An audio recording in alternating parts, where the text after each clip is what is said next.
I don't want this intro to be super long, so let me break down what's on the screen, just in case you might have been confused during the last one. Obviously, the main element here is the music video in the dead center. However, I've got a good amount of other stuff that fills up a bit of extra space. The bottom of the screen contains the name of the song and the artist. The number that is next to the title is the ranking it was in the chart that I used to construct this entire project. The top left contains a score, which can range from 0 to 100%. It's determined by the answers I gave to the questions I put on screen in part 0, with different weightings on different questions and a whole bunch of other mathematical mumbo-jumbo that I fully admit is way too much for something like this. Top right will have any other notes or quips that I think of while editing this video together. Hopefully that clears some stuff up. Alright, let's jump into the actual list now. Here's numbers 200 through 181. I love you and me, dancing in the moonlight. The switch up at the end really threw me off, but overall I thought it was okay.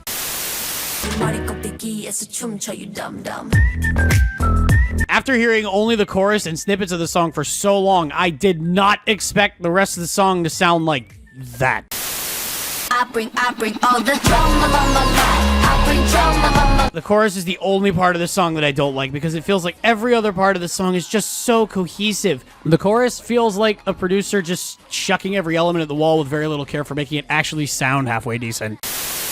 Merry Christmas. Jingle, jingle, jingle all the way. Pretty soon, I might need 2 hands to count how many Christmas songs I can actually stomach listening to.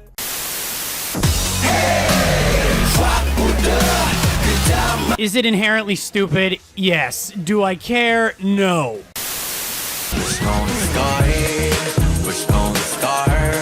I feel like this song wouldn't be nearly as good if anyone else made it. The overall flow just feels like it was tailor-made for J-Hope's voice.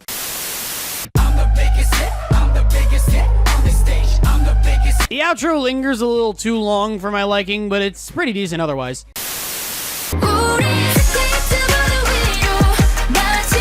The kind of sound they went for just isn't for me.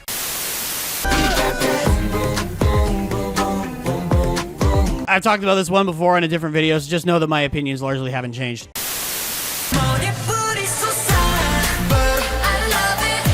I'm not proud to admit this, but when I first caught a glance at TXT, I wrote them off as BTS Light. Then this came on and I now know that is not the case.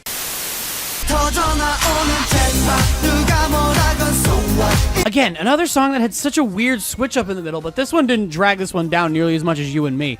I'm definitely going to be checking out some more newest on my own time.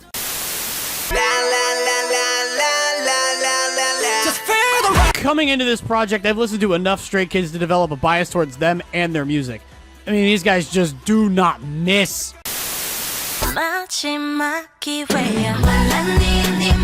This isn't so much eating and leaving no crumbs, but it's more so sucking in the entire table's food like you're fucking Kirby.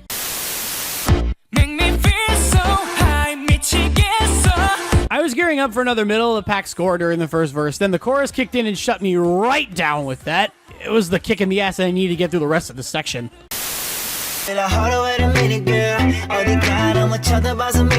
I'm not gonna lie, it's not necessarily anything special, it just hits my ears right.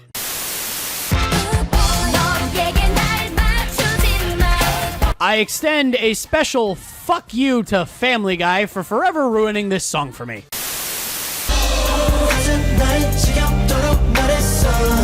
It was fine for what it was, but the vocal sample in the background got kind of annoying after a while.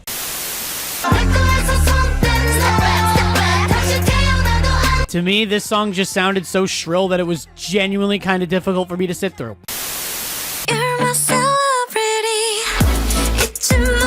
I tend to stay away from stuff like this, but I'll admit this one was actually alright. So if you're ready, and if you let me. You know, when I was first getting into BTS, I always assumed that of all the members to have a Timberlake-esque solo career, it would be Jungkook. Now, here's hoping his solo career actually ends up better than Timberlake's. To be totally honest, I might cut these outros for the supercut at the end. Doesn't really make a lot of sense to have them. So yeah, we'll move into the next 20 next week.